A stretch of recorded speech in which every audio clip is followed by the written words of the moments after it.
Tiroteio em comunidade de São Paulo interrompe campanha de Tarcísio de Freitas. Polícia afirma ser prematura a ideia de atentado, mas não descarta nenhuma hipótese. Debate entre Lula e Bolsonaro é marcado por acusações entre os candidatos. E jogador Neymar comparece em início de julgamento sobre transferência para o Barcelona. O RB Notícias da Rede Brasil está começando.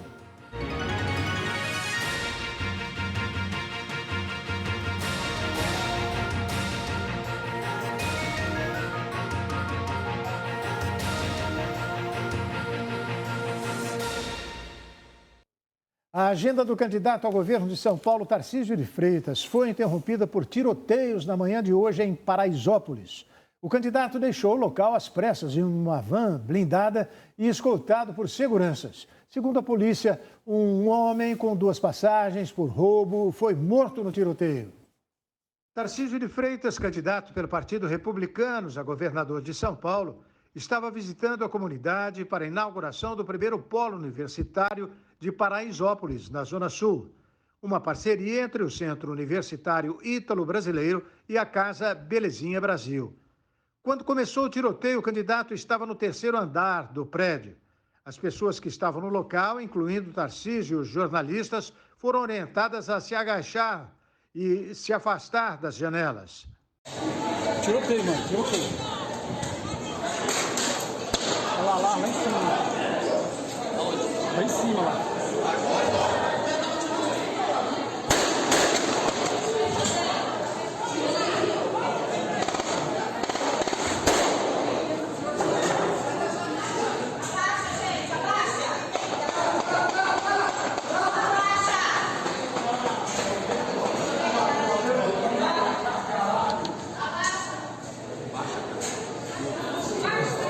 Tarcísio deixou o local cerca de 20 minutos depois, acompanhado de seguranças e escoltado em uma van. Mais tarde, ele se manifestou nas redes sociais e afirmou estar bem e disse também que foram atacados por criminosos. O governador de São Paulo, Rodrigo Garcia, usou seu perfil no Twitter para se posicionar sobre o caso. Garcia diz ter determinado imediata investigação e citou ter conversado com o próprio Tarcísio, que afirmou estar bem, assim como sua equipe. Policiais do GARRA, Grupo Armado de Repressão a Roubo do DOP, Departamento de Operações Policiais Estratégicas, foram para o local onde Tarcísio fazia campanha e apuraram, até o momento dessa reportagem, que pessoas ouviram rajadas de metralhadora a 2 quarteirões do lugar onde o homem foi morto. Segundo a polícia, não era o mesmo local onde o candidato Tarcísio fazia campanha. Em seguida, ainda de acordo com os policiais, ouviu o tiro que atingiu o homem que estava na mesma rua que Tarcísio. Felipe Silva de Lima, de 27 anos, foi levado ao pronto-socorro do Hospital Campo Limpo, mas não resistiu aos ferimentos e morreu. O presidente Jair Bolsonaro comentou sobre o tiroteio durante a agenda de Tarcísio de Freitas e aproveitou a ocasião para comentar sobre outra ação semelhante que aconteceu neste fim de semana. Bolsonaro fala sobre ser prematuro, falar do ocorrido com o candidato ao governo de São Paulo, Tarcísio de Freitas, e cita o ocorrido no fim de semana com Michele Bolsonaro. Eu sei que há poucos dias houve uma ação de 2 tiros numa igreja onde a primeira-dama se faria presente. O elemento foi preso, detido, confessou ser do Comando Vermelho e que os 2 tiros foram para intimidar e evitar que muita gente comparecesse a esse evento da primeira-dama com a senhora da mata. Então, isso está acontecendo na mesa. Um caso está comprovado que tem a ver com questão política, o caso do Tarcísio ainda não. Bolsonaro também é questionado sobre a possibilidade de reforço à segurança de Tarcísio. Olha, o Tarcísio pode requerer aos órgãos competentes da segurança. Tenho conversado com ele sobre isso. Esse evento de hoje, sendo ou não contra ele, é um sinal que ele deve se preocupar mais ainda com a sua segurança. Agora há pouco, em coletiva de imprensa, o ex-ministro Tarcísio de Freitas, o candidato, afirmou que o tiroteio em Paraisópolis não foi um atentado político. Na minha opinião, foi um ato de intimidação, foi um recado claro do crime organizado, dizendo o seguinte: vocês não são bem-vindos aqui. A gente não quer vocês aqui dentro. para mim é uma questão territorial. Não é uma questão, não tem nada a ver com uma questão política, não tem nada a ver com uma questão eleitoral, mas é uma questão territorial, que acontece aqui em favelas e comunidades do estado de São Paulo. E que é uma pena, porque você verifica o seguinte: o trabalho social que a gente viu lá, trabalho muito bom. Então, um trabalho que identifica talentos, cria oportunidades, é um trabalho que acontece em uma série de dimensões da vida das pessoas. Eles conseguem construir, de fato, um plano de desenvolvimento individual, dão acesso ao microcrédito, resgatam a autoestima, fazem orientação, além do treinamento profissional. Então, uma série de competências são transferidas para aquelas pessoas que têm contato com aquele projeto. O presidente Jair Bolsonaro e o ex-presidente Luiz Inácio Lula da Silva trocaram acusações no primeiro debate antes do segundo turno das eleições. Na chegada ao debate, Lula se mostrou pronto para uma discussão tensa. Olha, veja, se eu não tivesse preparado para aceitar a provocação, eu não estaria candidato. As provocações baratas dele não me ofendem, não me causa nenhum problema. Já Bolsonaro comentou as recentes acusações de pedofilia, após dizer em uma entrevista que pintou um clima com meninas venezuelanas de 14 e 15 anos, que, segundo ele, se prostituíam. Eu passei as piores 24 horas da minha vida, onde eu fui acusado de forma covarde e sórdida de praticar a pedofilia. Tentaram atingir minha honra naquilo que eu tenho de mais sagrado: a defesa da família e a inocência das nossas crianças. A minha indignação não tem tamanho. No debate, os dois adversários trocaram acusações de corrupção e de aprofundar a pobreza no Brasil.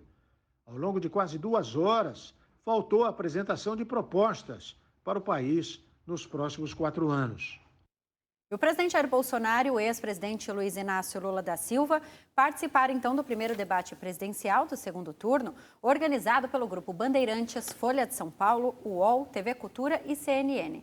Como nos encontros anteriores, pouco apresentaram suas propostas.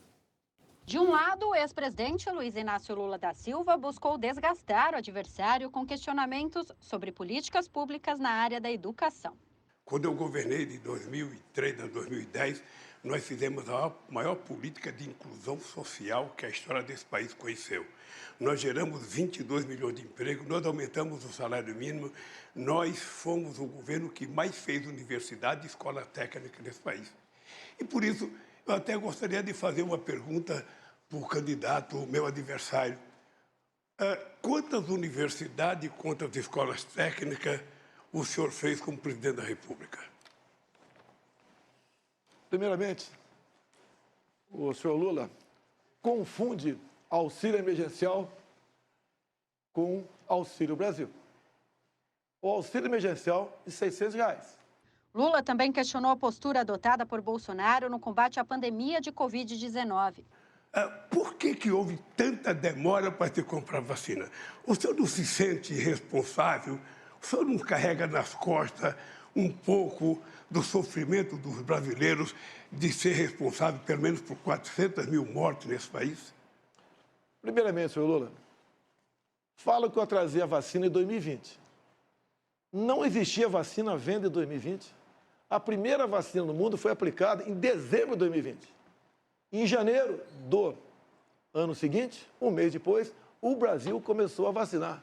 Nós compramos mais de 500 milhões de doses de vacina. E todos aqueles que quiseram tomar vacina, tomaram.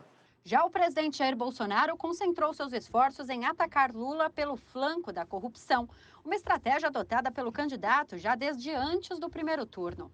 Lula, você não respondeu a pergunta do Josias de Souza sobre o Petrolão. Petrolão foi o maior esquema de corrupção da história da humanidade.